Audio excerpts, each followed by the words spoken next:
So welcome back to this next session on Cornerstone Ideas in Material Science and Engineering. So as always, we'll have students entering the class and picking up their handouts. Today's handout is a little thicker, and hence I've just decided to have one handout per table. You can also choose to have similar strategies or tactics while running your own classes. So students are welcome to come in and pick up your handouts today. Right now. I have also given some blank sheets for them to do some rough work. In case they need to do some think, pair, share, having some blank sheets can be helpful for them to scribble, write, make some notes during class hours and so on. An important thing to keep in mind is writing is a very active process. So when you enable students to make notes in the class, they are certainly involved and engaged at some level, and as a consequence it's highly encouraged that you recommend your students to engage in some writing activities during the class. It is not sufficient for them to sit and listen. It is also important for them to actually do some writing as a means of engagement in the classroom setting. So as always, today's session will also be divided into pedagogy / andragogy. Hopefully most of you now understand what this means, and content. All right. So the definition of pedagogy is given here. This is the first time I am introducing you to pedagogy in the formal sense by giving a formal definition. So pedagogy is a method and practice of instructing an academic subject. Here the academic subject is material science and engineering, and this particular course tries to bring together the framework of instruction along with the content simultaneously. Andragogy comprises of the methods and set of practices used to instruct adult learners and enable their education. Most of the learners here are adults, and adults come with their own set of experience, mindset. Very often in a university setting we deal with young adults whose identity is being formed currently and who are exploring the world in a manner that is different from, let us say, teenagers or children do.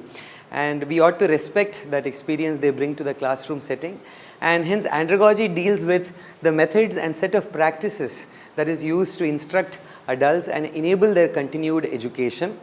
And heterogogy, as I have already said in the past, is very important for a university setting, especially when you are dealing with MS PhD students who have undertaken some form of research or the other. It is the kind of education or set of practices and methods that enables self-determined learning. All of us who have gone through the PhD program know that self-determined learning is a very important part of the PhD process. And in fact, heterogogy is increasingly important in today's classroom environments because content is available through web, through NPTEL, many other MOOC based programs and so on and so on. But what may actually be missing is a certain kind of intervention, a certain framework that directs the adult learner. And in this particular case, I hope that through this particular classroom setting, you also get to see how you can provide it some guided learning experience to your learners. So I want to revisit a few more terms and concepts. I've already told you a little bit about scaffolding, which was a term due to a psychologist called Vygotsky, a Russian psychologist. This was work that was done in early 20th century but has been very influential in teaching learning education. In the last few classes, I have used scaffolding technique in various ways. For example, I would lay out a framework, a structure, show people a certain diagram and ask them to interpret the diagram on their own. Instead of explaining the diagram, I would actually ask them to discuss with one another, figure out what are the features of the diagram. Sometimes I may give a few concepts but ask them to fill up the regions in between. So setting up the framework, which is the scaffold, and asking the students to engage with the framework is really the principle of scaffolding. This is again very important a tool in today's teaching learning environments. It is also related to something called constructionism in the context of modern andragogy, pedagogy and heterogogy. I have also used minute paper, as you might have seen in the last class, wherein it's a very short time bound activity, typically not more than a minute long. useful for getting feedback from the students and also helpful in understanding what the students have received as a lesson or as a take home from that day's activities.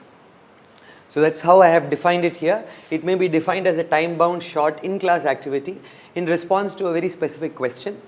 This is an attempt to prompt the students to reflect on the lesson that has been discussed and offers a means for the instructor to get some meaningful feedback. This in fact is very helpful in lesson planning also. One of the things that I want to sort of drive home as a take home for the audience of this particular course is teaching is not a very monotonous set in stone activity. It's a very dynamic and creative activity. So engaging with the learners, seeing what they are learning, understanding the lessons that they have actually received and using it to inform the subsequent lessons and building a dynamic planning system in place is very important. So minute papers are helpful for that. This is the last thing I want to discuss as part of today's andragogy or pedagogy, and that is teacher as a facilitator model. This is an increasingly important model, not just in university education but in education at large. So wherein the traditional monologue driven classes, the traditional lectures driven classes are replaced by a more communitarian collective approach where the teacher is facilitating critical discussion and asks relevant questions to guide the students so as to enable self-learning.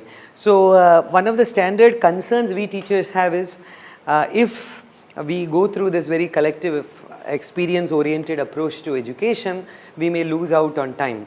And one of the lessons I want to actually communicate through this set of exercises is that that may not always be the case. The questions you ask actually matters. For example, you might pitch questions at different levels in the Bloom's taxonomy, for instance. You might not necessarily go through that linearly. You might actually be very creative, ask questions of a requisite level so as to make sure that through these discussions they get the learning experience you want them to have and achieve the learning outcomes that you want them to have in the stipulated time that you and they have together. So the key here is to actually ask the right questions and provide guidelines by asking the right questions. So that is really where the experience and creativity of the teacher becomes very important. All right. So with that, we will stop the pedagogy or the pedagogy aspect of today's session. We will move to the more content-oriented discussion. And in the content-oriented discussion, I will revisit one of the homework questions. You might recall, all of you might recall that I had asked you to look at the phase diagram of water or ice. In case you have not had a chance to look at it, I will show you the phase diagram. And you are supposed to tell me two things. One is, why does salt, okay, why does salt help in melting of ice, number one. Number two, why is ice skating possible? So remember, ice skating requires you to slide over ice, okay. So why is ice skating possible, number one. And number two, why is it that in colder countries, for instance, people put salt on roads to prevent ice formation on roads, okay. So there are two relevant phase diagrams I am going to give you here. Alright, so this is to respond to the question regarding salt preventing the melting of ice, okay. So look at this phase diagram and discuss among yourself about a plausible answer for why salt can prevent the formation of ice on roads, okay. So please discuss with one another. So this is the phase diagram. Please recall, these regions are called phase fields. It tells you what is the phase composition in this particular region, in this particular region, and so on and so on, okay. So you have about 2 minutes. So please discuss with one another. You understand the question? So in very cold countries, what happens is snow forms on road. It can eventually give rise to a sleet of ice where if the vehicles go over it, it can actually slip, right? So it's very dangerous. So to prevent that, people usually put ice on roads. What's the principle behind that? That's the question. Okay, why does that happen? Do you understand the question?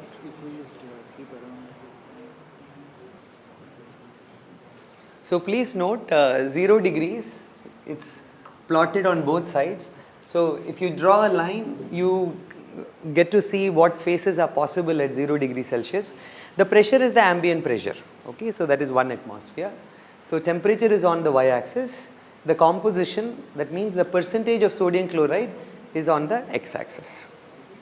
And here the percentage composition is not the percentage weight composition, it is the percentage molar composition. Okay, so that is one thing that is not clear from this figure, but I am telling you that. All right.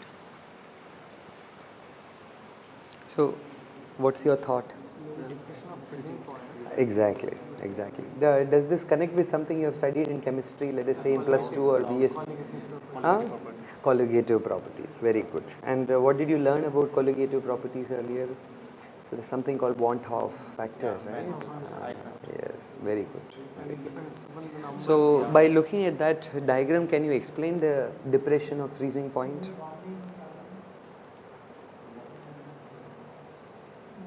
So using that figure, you will have to explain that to me, okay? So how is it obvious from that figure? That's the question. Or is it obvious at all? All right. So do you understand the question? Yeah. So you should look at that figure and explain to me why this happens. So what is your response? Like I was thinking, like whenever we add the Venezian to ice, the freezing you can discuss. You can discuss independently. Yeah. It lowers the freezing point.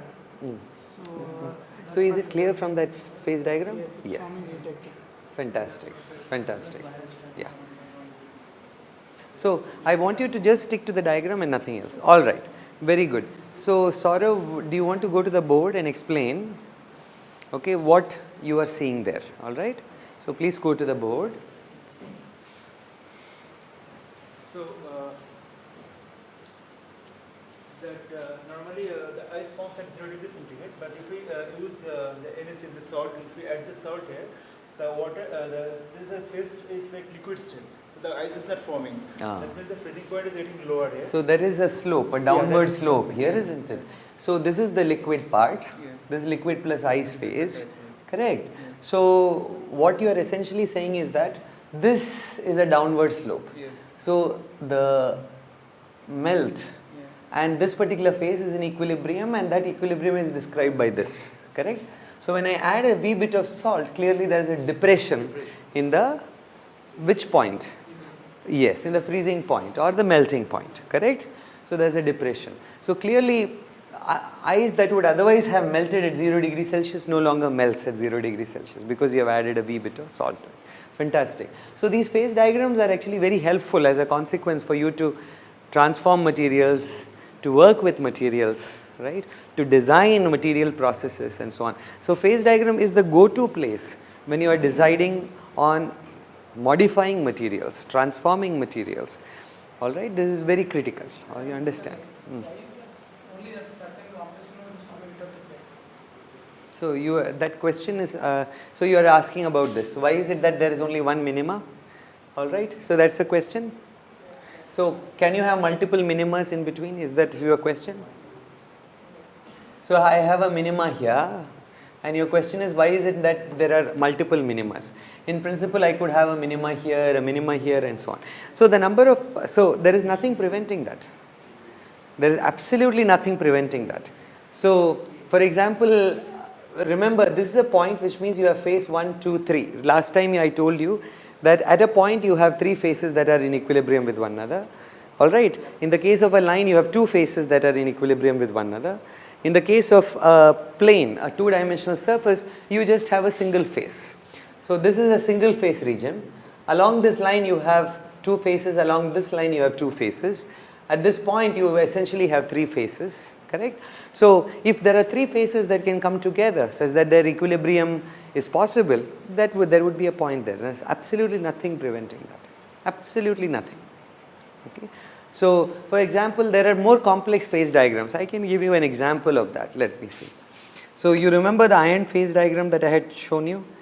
So you see there is some equilibrium here, but that's not the only equilibrium. There is another point here. So there are multiple minima that are actually possible. Okay. So between this extreme and this, and in fact in this particular case there is no true minima. It is just an inflection point, a point wherein the slope is changing suddenly, discontinuously. You understand? All right? Okay. So very good. So that was one question. And the other question I had asked you was, how is ice skating possible? Why is it that you can slide over ice? There are games wherein you have to slide over ice skating for example. There is sliding that is actually made possible. There is sliding that is possible over ice. What makes it possible? Okay, that is the question. So look at this phase diagram. Let me expand this phase diagram. And you have a copy of this phase diagram in the handout I have given you also. Look at this phase diagram and explain to me why is it that sliding is possible. Okay, and please note this is a point. So water, vapor and ice is in equilibrium here. So that's as a consequence also called a triple point. So that's called the triple point of water. Okay, all right. So please discuss with one another. So why don't you discuss with one another? You can sit closer to one another if need be.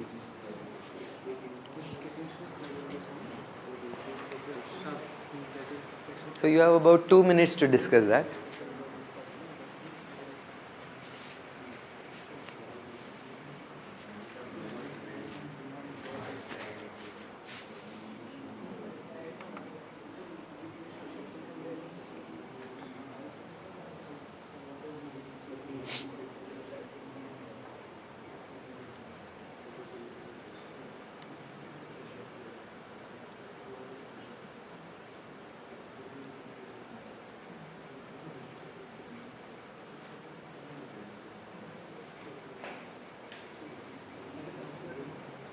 So do you understand the question, Bodhi? So you don't need to do any of these things. Is it clear from that figure? That's my only question. So when actually we are applying pressure. Yeah, just discuss with one another. Okay. So let us say I am applying pressure. Am I going upwards, downwards, leftwards, rightwards? What is happening? So okay. So when I am applying pressure, I am traveling vertically, right? Okay. So the next question to ask is, where are you when you are applying pressure? So if you are dealing with ice, you are actually at the 0 degrees, correct? So let us say that the ambient temperature is 0 degrees. So am I going to travel upwards or downwards? So there is 1 atmospheric pressure, which is the pressure that atmosphere exerts on ice. If you stand on top of it, there is an increase in pressure. So from here I have to go upwards. So it becomes water, correct? So basically you should just know whether you are traveling upwards or downwards. So if I am dealing with 1 atmospheric pressure, yeah, at 1 atmospheric pressure, I am basically describing the situation wherein the atmosphere is exerting some pressure on the ice. So that is this point, correct? So at 0 degrees, 1 atmospheric pressure, I am sitting here. It is still not the triple point, please note that. So I have to actually increase the temperature a wee bit for me to actually get to the triple point. The triple point is 0.01 degrees Celsius. But at 0 degrees Celsius, so let me assume that the environment is at 0 degrees Celsius. I am at this particular point. If I apply some pressure, because I am standing on top of ice, I will be traveling vertically. I am clearly entering the region where the phase field is water. And as a consequence, if I stand on ice at 0 degrees Celsius, just below my feet, there will be a layer of water. So I can slide. So that is the science behind ice skating, sledging, and so on and so on. At this point, I will pause for a moment. Are there any questions? Are there any questions? If there are any questions, this is the time to ask.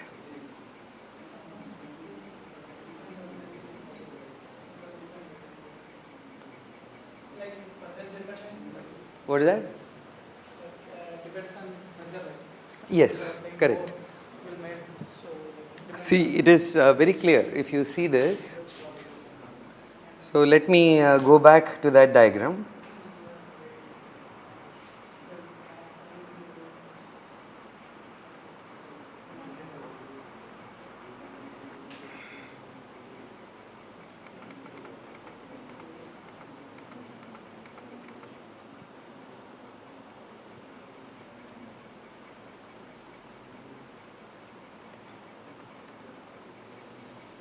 So look at this.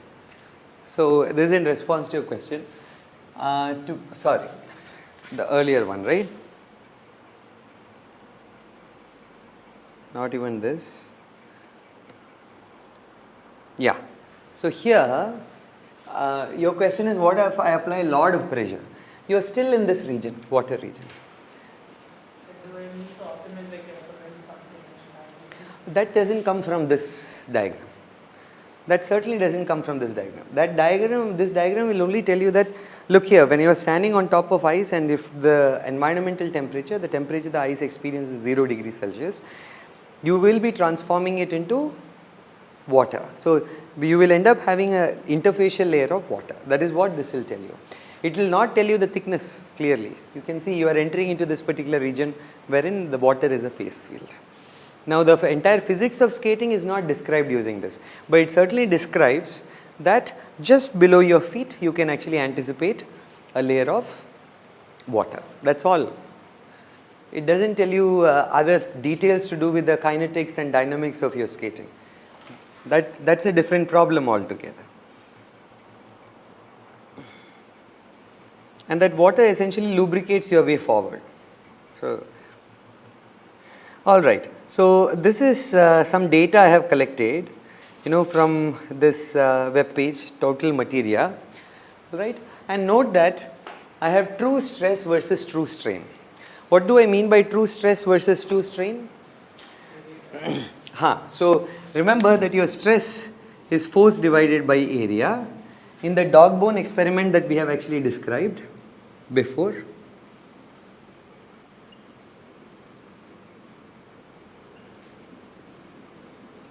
So here is where you are actually applying the tensile stress. This is the material, correct? So the force divided by area is the area of the specimen. Okay, but you know by now that the area of the specimen doesn't give you the true stress, because for example the material could actually have necking and there could be an amplification of the stress.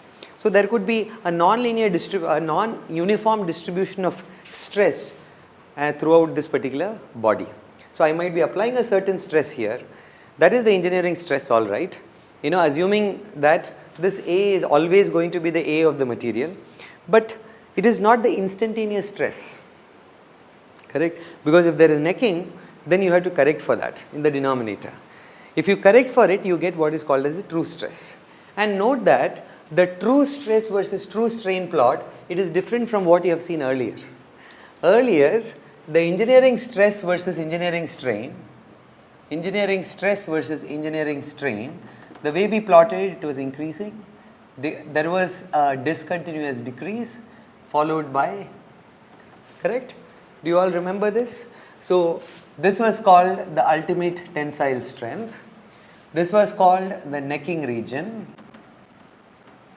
Okay, this was called the strain hardening region. Hardening region here. This was called the strain hardening region, correct? And then beyond, there was a linear region, that was the elastic region. So let me call this the elastic limit. So the elastic limit was where the material shows elastic behavior. That means you deform it, it actually comes back to its original dimensions after you release the stress. So you apply tension on the material undergoes deformation, you remove the tension, it actually springs back to its original dimension. Within the elastic limit, there is a Hooke's law limit. So that limit actually is called the proportionality limit. Okay, so that is the limit where stress is directly proportional to strain. Marginally above the elastic limit is marginally above the proportionality limit is the elastic limit.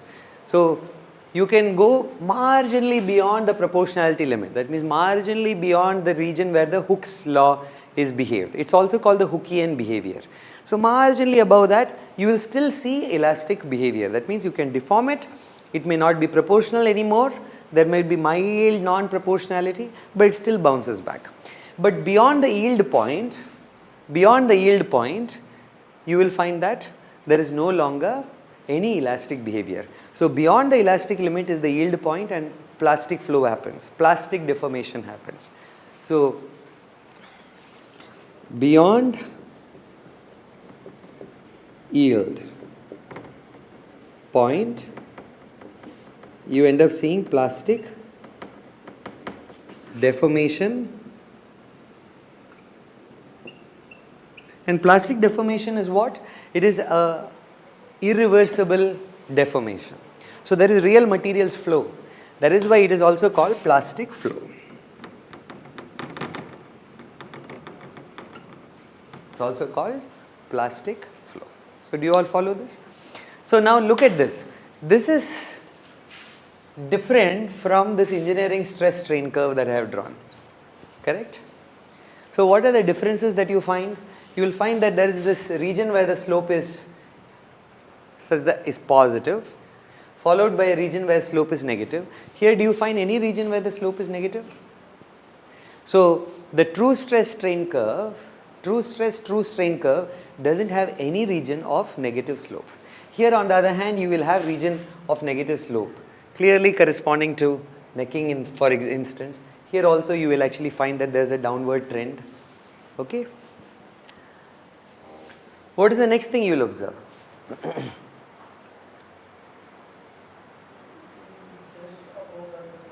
What is that?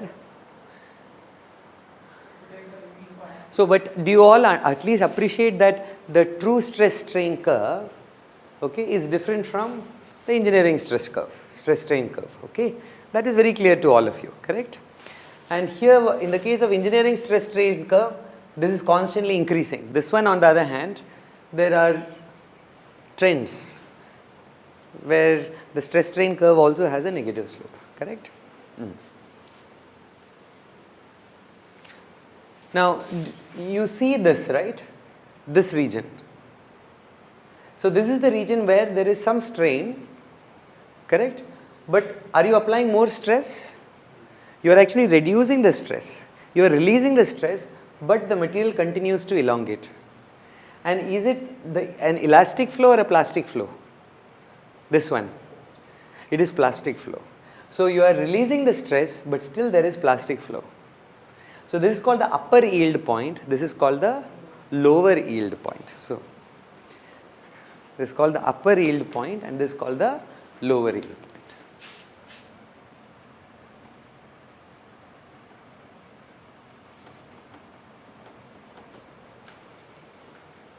Okay.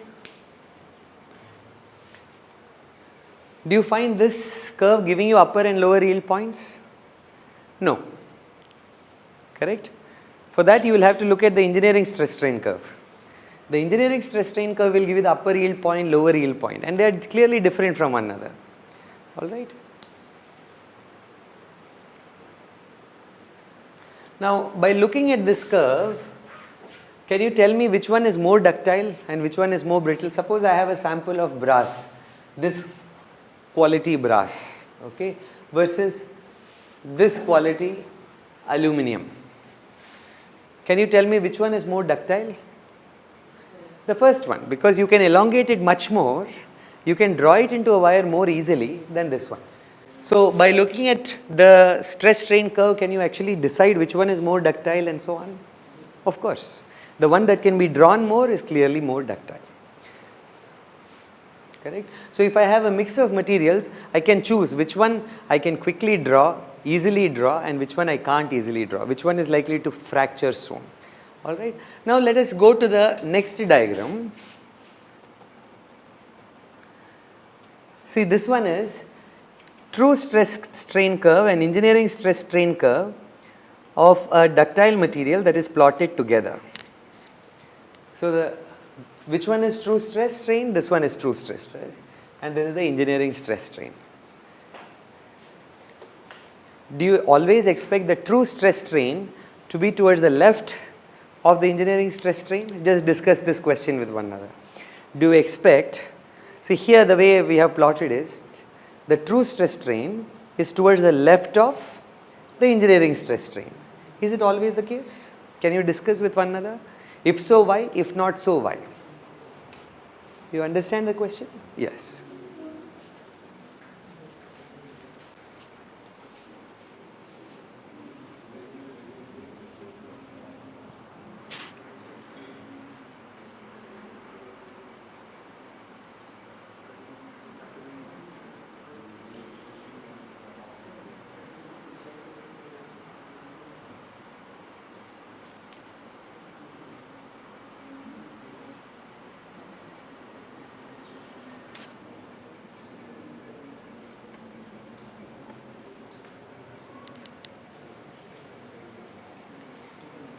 So do you expect the true stress strain to be the left of engineering stress strain? If so, why? If yes, why? I might be joking. I have already done that once in this course, right? I might tell something wrong deliberately to see whether you are going to correct me. Because I want you to think, not just take in facts, I want you to think, question.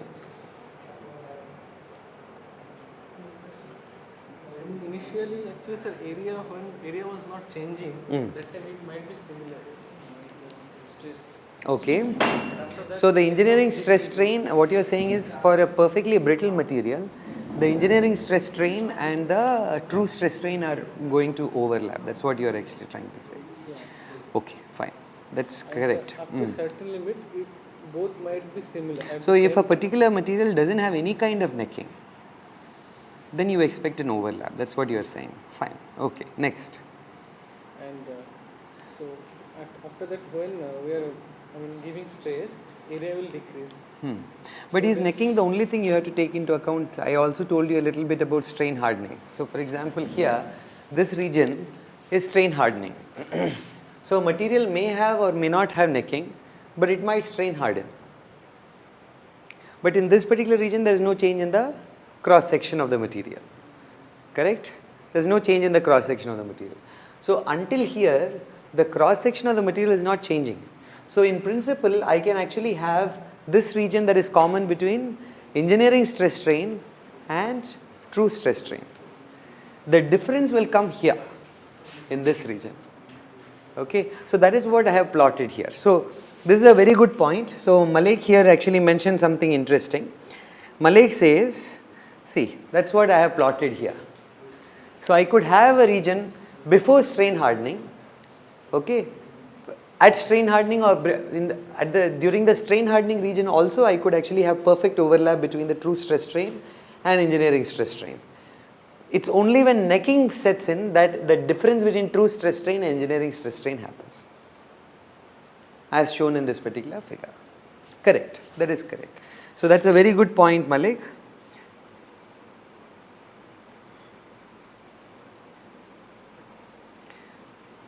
Okay, very good. So to respond to that question, yes, I can in principle have a system which breaks soon after this. That means there is a very small region wherein this hardening happens, or maybe it doesn't even harden, it actually ruptures here itself. So which portion of this curve I remove depends upon the kind of material.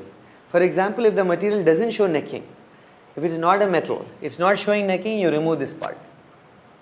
If it doesn't strain harden, you remove this part. Okay. Now this particular region is called the yield point phenomena region. So this is the yield point region. So I have an upper yield point and a lower yield point. If the material doesn't actually show this, you remove this also. So I can essentially have a straight line that snaps, which is the case for a large number of ceramics. Alumina, for example, silica, another example. And I have given some data for that also. So let me show you that. So this is alumina and glass. So for alumina and glass, there is no yield point phenomena. So there is no upper yield point and lower yield point. By extension, there is no strain hardening or there is no necking, and there is fracture soon after this. So you are applying stress and strain. At the end of the elastic region, it just comes apart, it ruptures. You understand? For a metal, on the other hand, you can anticipate many of these regions. Alright. Now the physics of this upper yield point and lower yield point is very interesting. I am going to show you what I have written regarding that, and of course inspired by some of the writings that is already available here in the wiki article that I have referred here. Okay. So please read this and discuss with one another. So this yield point phenomena, I have written something about it.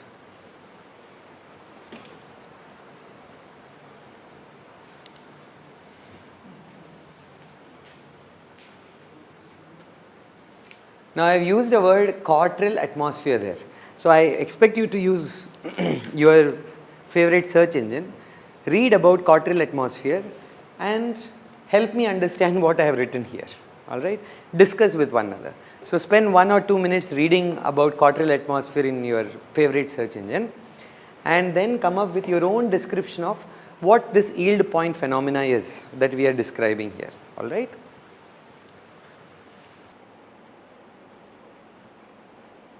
So were you able to find it in your favorite search engine? Quartile atmosphere. There is a wiki article that I have referred to in this, and there is a wiki article on quartile atmosphere. You are welcome to read that.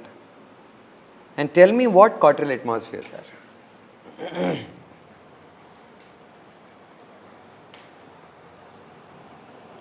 And how does it help me understand this upper and lower yield point?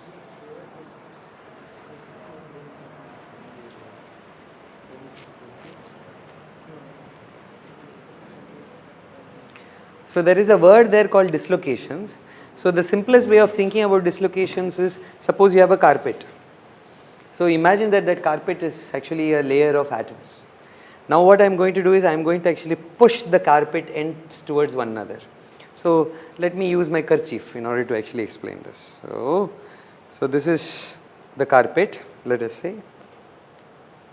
This is the carpet, and I am going to push it towards one another. Now I have a region where the atoms are pushed away from where they are supposed to be, and that is going to be the dislocation. Now if you have tiny atoms sitting in the vicinity which can go and occupy this region and so on, it will go and occupy. Did you see that? So I have this, I am pushing it in. Now there is some space where atoms can get in. If carbon and nitrogen can go and sit in there, now the carbon and nitrogen is actually going to be aligned. They are going to actually form a kind of a complex with these iron atoms. Did you see that? So I have, let us say, iron atoms, a sheet of iron atoms. I am going to press it against one another. I can also show this by using this, right? So let me say that this is a layer of iron atoms, correct? Are we all seeing this? So it's a layer of iron atoms. I am going to push it close to one another. This is sort of a very magnified view of what a dislocation might look like. And now I have regions where I can pack atoms. There is empty space where I can pack atoms.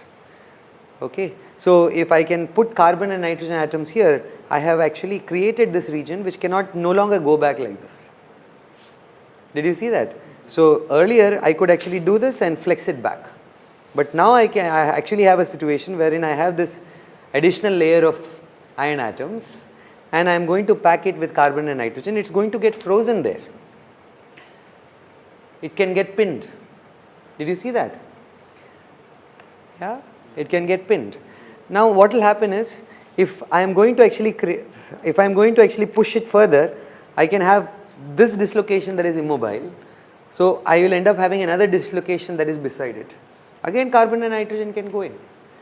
So if I keep pushing, I will end up having this dislocation, and then this dislocation running into this dislocation, having a lock jam, having a traffic jam for all practical purposes, atomistic traffic jam. I have another dislocation. So I will actually have regions of real plastic strain. So I end up creating a band where the plastic strain is localized. So I basically have localized strain. So these bands are called Ludder's bands. These bands are called the Ludder's bands.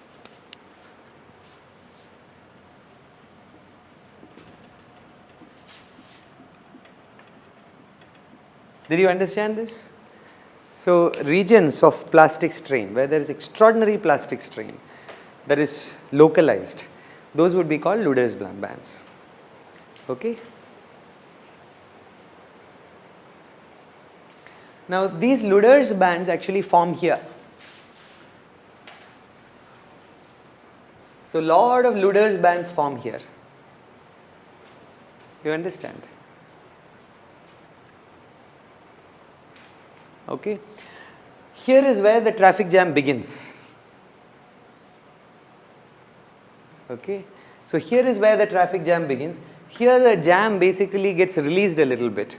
So this is the upper yield point, lower yield point, and beyond this the bands start forming.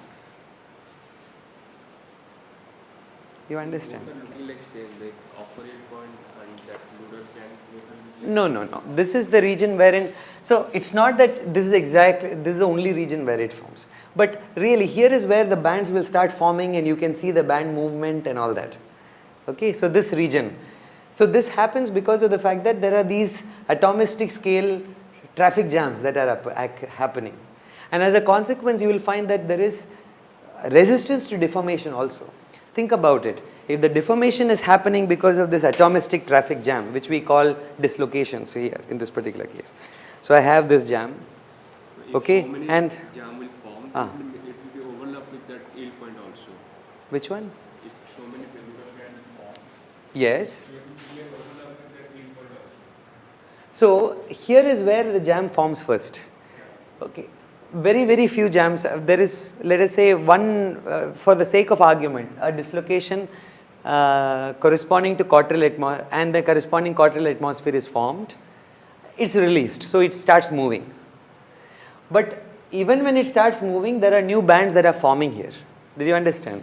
So here is where you start seeing, let us say, a dislocation line with carbon and nitrogen going around the dislocation line, and it's actually preventing it from moving. So as a consequence, you have to push this up. Okay, now but when you continue to actually, when you stay there long enough, okay, even at a lower stress, engineering stress, okay, you start seeing that gets released. So this corresponds to the release of the quartal atmosphere. You understand? Because the quartal atmosphere is released, that means the carbon and nitrogen is released, now that dislocation can move. So there is further elongation possible. But that dislocation is not necessarily something that doesn't create impediments for other dislocations and so on. Correct? It can still run into other dislocations, it can still run into other discontinuities in the lattice, and most importantly, these dislocations can actually result in a jam for one another, resulting in Ludder's bands. So you essentially have quartal atmosphere formation, release of the dislocations from quartal atmosphere resulting in further strain, but not sufficiently large stress. In fact, you are reducing the stress and still the quartal atmosphere is released. Thereafter, strain hardening happens. That means that's actually the region where Ludder's bands typically are observed. And this happens not just in metals. It can actually, the equivalents are actually seen in other systems also. Okay, but they are called Ludder's bands, and Ludder's bands are intimately connected to the idea of quartal atmosphere. I mean, quartal atmosphere is what happens when you have this region where the atoms are displaced from its original position, and then you essentially have some small solute atoms that lock that particular region. You understand? So that is the quartal atmosphere. Now you are going to actually release the stress. Once you release the stress, that's what you are doing when you are going down. When you release the stress, the carbon and nitrogen may not find a reason to be there anymore. They may go back. So at that particular point, it starts flowing. So there is further strain. Okay. Now this fellow has moved here. Okay. Now what happens is there are further dislocations that are generated because you are applying because there is further strain and you are applying further stress. So new dislocations are actually forming, and they will all pile up. So this is called dislocation pile up. So dislocation pile up and Ludder's bands, they are actually correlated concepts. You understand? So let me repeat this for the sake of clarity. Let me put this here. Okay. So here is where I essentially have a dislocation, and I am pinning the dislocation because of carbon and nitrogen, let us say. And this is the situation for steel.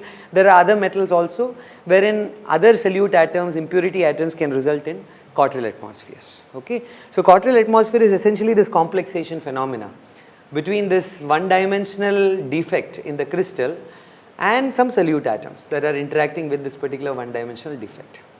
Now what is happening? It undergoes elongation, but that corresponds to a certain release of stress. So I am going to release the stress in it. So now that I have released the stress in it, these carbon and nitrogen atoms can go back to where they came from. So this is now sufficiently mobile. Now when I apply stress, what happens? This will start moving.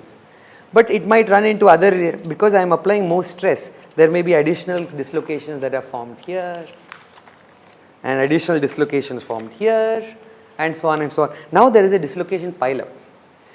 Okay, and now pushing it further is harder, and that is the strain hardening. That is the strain hardening. Did you understand? And that is why strain hardening very often correlates with Ludder's bands. So the words we learnt today now are Cottrell atmosphere. Let me see if I am spelling it correctly. Yeah, Cottrell atmospheres. Then release of dislocations. So let me call it CA. From CA. Okay. So this the Cottrell atmosphere formation happens at the upper yield point. Then there can be a release of dislocations because you are releasing the stress, and that release of dislocations results in the lower yield point. Correct? And then after that there is strain hardening.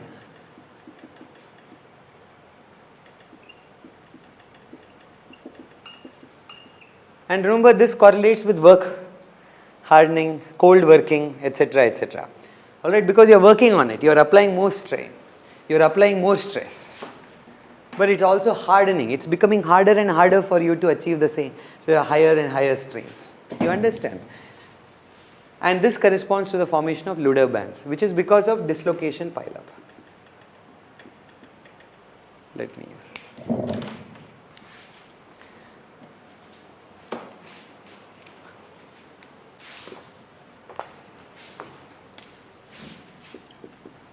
Dislocation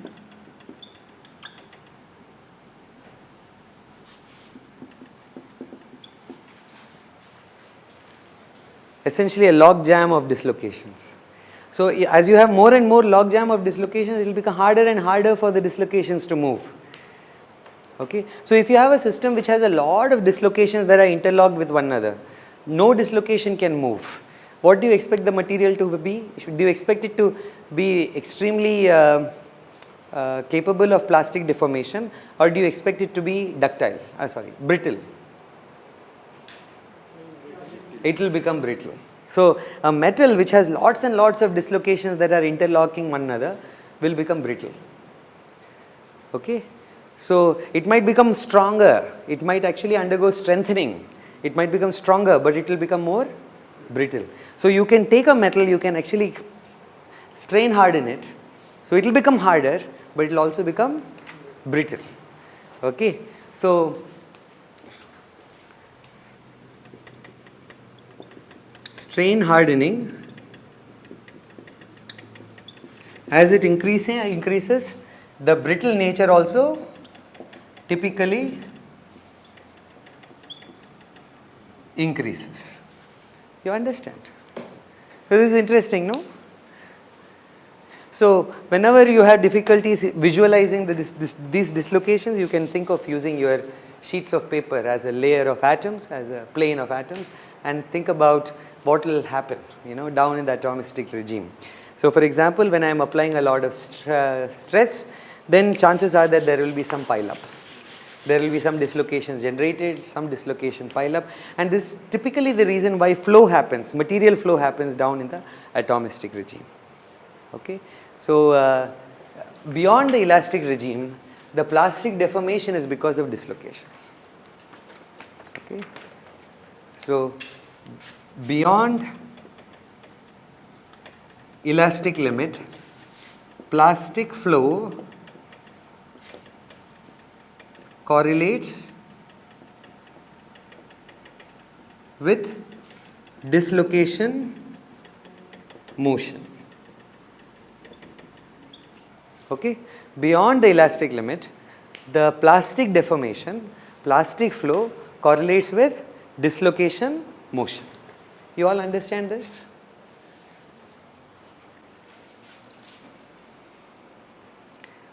Now here is something that I have taken from Wiki. Okay. Proportionality limit is a limit where stress is proportional to strain. So you have a linear curve. Okay. Elastic limit is the limit beyond the limit until the yield strength. Beyond the yield strength, what happens? it's no longer elastic. You start seeing plastic flow. So here in this particular stress strain curve, they have shown the proportionality limit till here. Beyond that, you will see that there is a small change in the linearity. It's not between 2 and 3. It's not linear, but till 3 they say it is elastic. So this is the proportionality limit. This is the elastic limit. Okay, and beyond, so this action, then there is something called yield point. Now here you see, you cannot clearly identify something like this. So they have defined something called the offset yield point. Offset yield point, wherein they take 0.2% elongation and they draw a line parallel to this. Hence 0.4 is actually called offset yield point. Okay, because there is no this distinguishing feature that is present. Alright, so that is called the offset yield point. And in a figure like this, you have an upper yield point and a lower yield point. And I told you, if you have a distinct upper and lower yield point in the engineering stress strain curve, that is indication that there is quadrilateral atmosphere forming and it is getting released. There is a quadrilateral atmosphere formation and quadrilateral atmosphere release. Okay, so do you understand this much?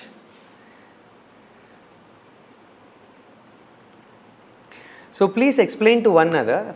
First of all, ask one another if you understand what is happening, and ask one question related to what you think is important to understand here.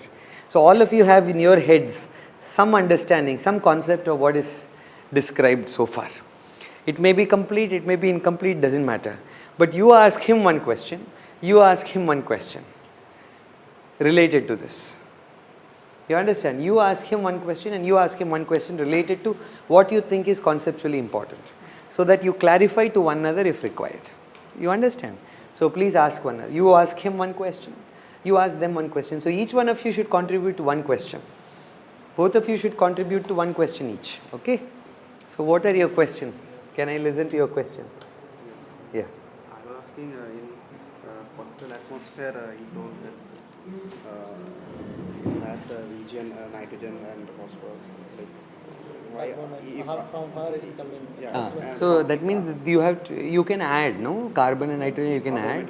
Like steel from Yes, for example, steel has not just pure iron, it also has some carbon, nitrogen, some chromium. So it can also be from impurity atoms. So impurities are clearly playing a very important role here. Yeah, if that is means reacting with that material. it's going to that interface. Clearly, because you have these dislocation atoms, right? So these atoms are pushed out of their positions for all practical purposes. Another way of thinking about it is you have another sheet of atoms sitting there. Okay, so right, so if I'm pushing it like this, it's like having, if I'm pushing it, it's like having, I have one sheet of atoms, and because this is of course one plane of atoms, but I also have planes of atoms like this. So when I have something like this, it's like I have introduced an additional plane of atoms. So there is possibility of additional bond formation, clearly, because you have broken some bonds. So if you have broken some bonds here, there is certainly a possibility of introducing carbon and nitrogen and passivating this. Correct? But carbon and nitrogen is basically linking to these iron atoms primarily because there is so much stress. Now you release that stress a little bit, the thermodynamic driving force for that bond formation might reduce, so they might actually get released a little bit. So this will start moving. You understand? Okay, so that's a very good question. Some other questions? What did you ask? Another question like, so when we have more Ludder's band, so that the materials might be brittle. For example, we are making some steel, for example. So if you have lots of Ludder bands, the material will become brittle, you are thinking. So Correct. For example, for construction purposes, like building something, we need some rods and all. So there we have to optimize these things. Like, I mean, we can increase the strain hardening, but still that material should not be brittle. So you have to optimize. So how Correct. do we So you optimize? cannot simply indefinitely increase the number of bands. Beyond a certain point, you will end up having a breakage. Correct. That I agree. But, we need some, like, we need to, I mean, try and see how it's becoming. Correct. So in principle, you can do experiments. You can say, okay, this is sort of the cold working I'll do on the material, and beyond this is unacceptable because it doesn't provide the structural strength I am looking for. Correct, that is allowed. What was your question? So if throttle effect will be increasing, that throttle effect, that atmospheric will increase, then matter will be more harder also. Correct, I agree. Correct. So what you are saying is, if I can actually have these quartal atmospheres and stabilize them, can I increase the hardness of the material? The answer is yes. If we can stabilize it, yes, no question about it. Yes. If it is more hardening, then there is some cases brittleness also decrease. Yes, correct. So, but you are telling every time brittleness will increase. If that throttle atmosphere No, increase, so the thing is, if you are going to actually strain it further, where will the strain be accommodated? See, the material cannot flow. Okay. If the material cannot flow, strain cannot be accommodated. Now, if you have lots and lots of dislocations that are actually piled up against one another, and you also have highly immobile dislocations, then if you want to strain the material, where will it flow? It won't flow. So it will naturally result in bond breakage and finally cleavage of the material, which is fracture. Then it may not be always true, whatever you told that if hardening will increase, then brittleness also increase. Typically it increases. No, but what do you mean by hardness here? Hardness is actually a measure of the resistance to plastic deformation. Hardness is defined as resistance to plastic deformation. You understand?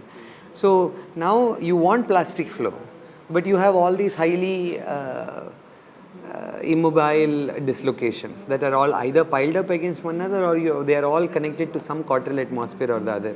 And let us say they are not getting released. Then where will the plastic flow come from? Correct. In which case, the only way in which that energy will be actually taken up by the material is for bond breakage. It has to, because the material has to somehow accommodate the energy. So if it is not able to accommodate that energy for the movement of the material, for plastic flow, it can result in rupture of the material, which is fracture. That is really what I mean. So when a material ruptures easily, it becomes brittle. That's really where that comes from.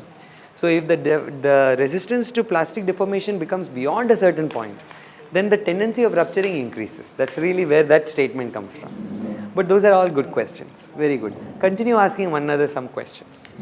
Okay? Yes. Questions?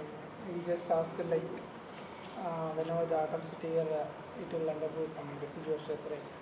That's what he was asking, and then I told him to work on the residual stress, we are applying some other stress too. That's what the rise is like. Correct. So, Correct. And I was just asking him like whatever the. So the upper yield point, as I told you, the reason why there is an upper and lower yield point, there is some asymmetry. No, there is some distinction, at least as given there.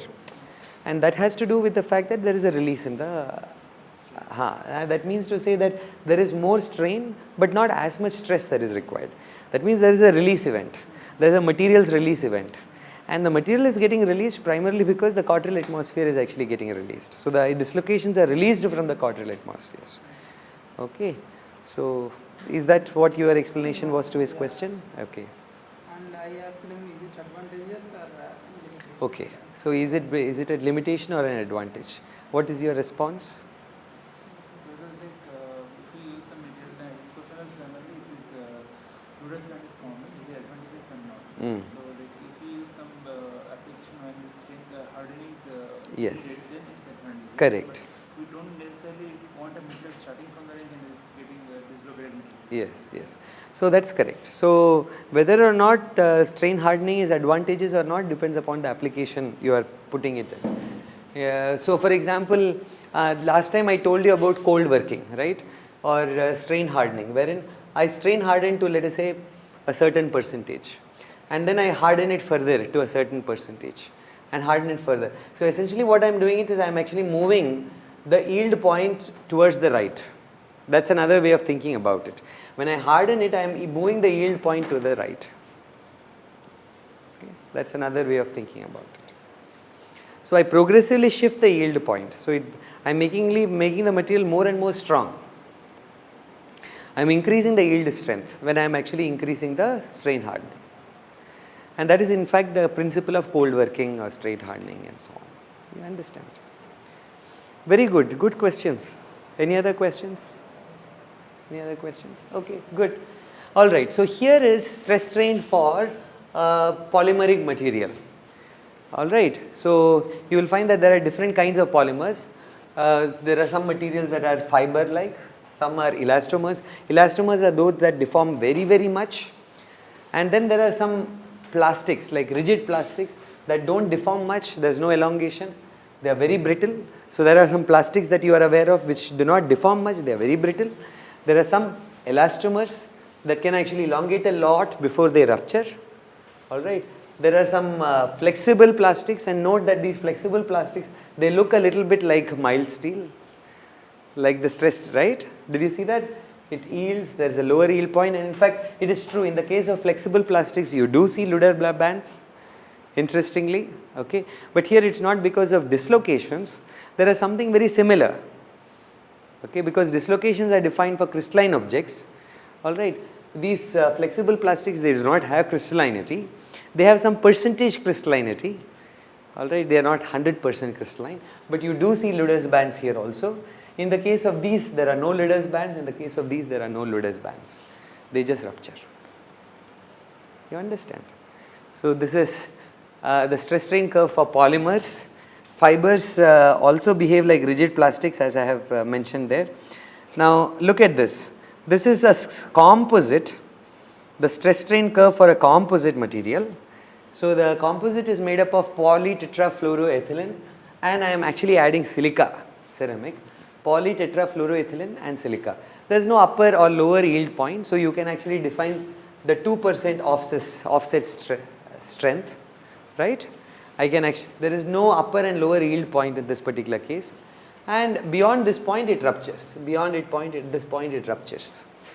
Very interesting thing to remember is the strain rate, see 550, 150, 550, 150. So based on the strain rate, the strength varies. Did you notice that?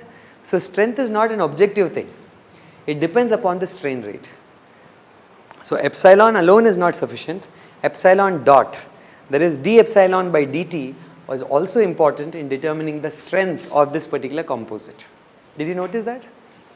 So for example, if I have a higher strain rate, the strength is more, you see.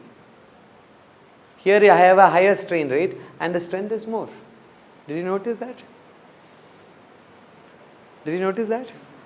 So that means plastic deformation, is there a time constant associated with it, or it is independent of time? There is, yes, there is time dependence associated with plastic flow. Makes sense, right? Because atoms have to move, okay, and it is essentially a permanent deformation, so there is a time constant associated with it. Alright, and that is really what I have captured in this next data I have picked up from another paper. So you have stress strain, and look at this. Strain as a function of time has been plotted. So strain as a function of time. So that tells you how the material has flowed, right? So clearly there is a pattern there. There is time dependence associated with plastic strain. It is not instantaneous, there is a time dependence. So strain rate plays a very important role in the way in which plastic deformation occurs. Did you understand? Do you all understand this?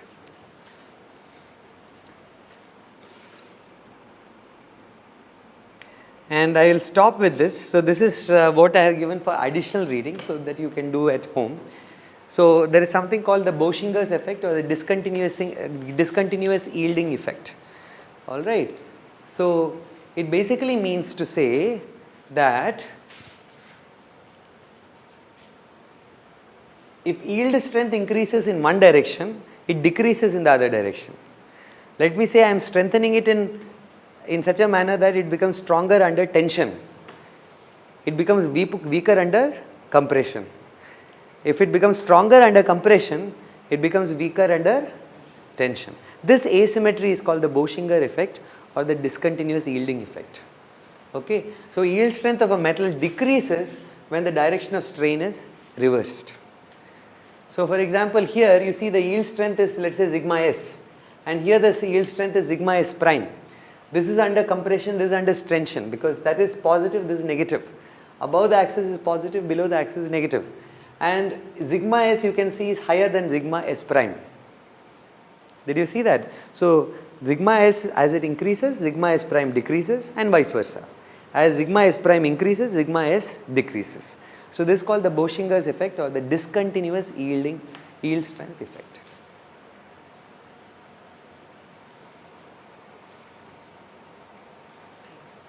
Okay. So another way of thinking about it is, if this is the material, if I find it easy to do this, I will find it difficult to spread the material out, or if I find it easy to spread the material out, then I will find it difficult to press it further in. So tension, the yield strength under tension and compression, there is a asymmetry. Okay, when one increases, the other decreases. When the other decreases, this increases. So this is called the Bossinger's effect. All right.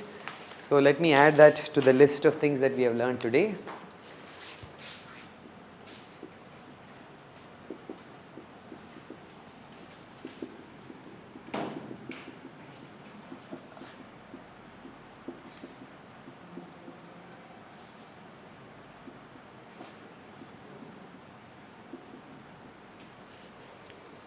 Okay.